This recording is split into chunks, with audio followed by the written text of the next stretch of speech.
Վարչապետ Նիկոլ Փաշինյանն ընդունել է պաշտոնական այցով Հայաստանի Հանրապետություն ժամանած Իրանական Իսլամական Հանրապետության պաշտպանության եւ զինված ուժերի աջակցման նախարար բրիգադի գեներալ Ազիզ Նասիրզադեի գլխավորած պատվիրակությանը։ Ցուցակիցները քննարկել են Հայաստան-Իրան համագործակցության օրակարգին եւ տարածաշրջանային անվտանգության ու կայունության ապահովմանը վերաբերող հարցեր։ Փաշինյանը նշել է, որ Հայաստան-Իրան հարաբերությունները զարգանում են բարձր տեմպերով։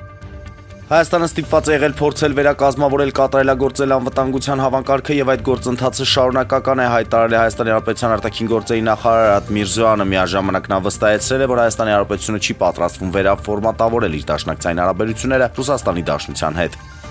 Եվրամիությունը նույնպես ակտիվ է եւ փորձում է զարգացնել իր մեխանիզմները Հարավային Կովկասում եւ Կենտրոնական Ասիայի տարածաշրջանում։ Ըստ Լավրովի ոչ ոք չի կարող ոչ մեկին արգելել զարգացնել հարաբերություններն աշխարհի որևէ երկրի հետ, բայց դա չպետք է լինի զրոյական վերջնարդյունքով խախ։ Ըստ նրա, սա սկզբունք է, որ հնագույն ժամանակներից հայտնի է բաժանիր եւ տիրիր անվամբ։ Ըստ նախարարի, այդ սկզբունքը ոչ մի դեմոկրատական տարր չի պարունակում։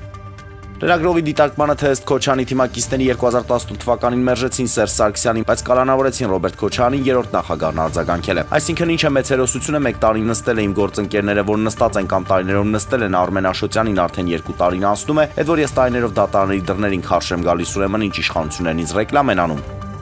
Իլհամ Ալիևը ուղերձ եղել Թուրքիայում կազմակերպված այսպես կոչված Արևմտյան Ադրբեջանի բնակչությանը վերաբերող համաժողովի մասնակիցներին, ըստ նրա այդ հարցը չի վերան Ադրբեջանի օրակարգից, քանի դեռ տեղի չի ունեցել արևմտյան ադրբեջանցիների վերադարձը եւ այդ ցանկությունը չի նշանակում տարածքային պահանջներ Հայաստանի նկատմամբ։ Իտալական ինտերը մեծ հետաքրքրություն է ցուցաբերում Բարսելոնայի երիտասարդ աստղ Ֆերմին Լոպեսի նկատմամբ։ Ըստ իտալական մամուլի Սերիայի առաջատար ակումբը 22-ամյա կիսապաշտպանին դիտարկում է որպես Հենրիխ Մխիթարյանի երկարաժամկետ փոխարինող։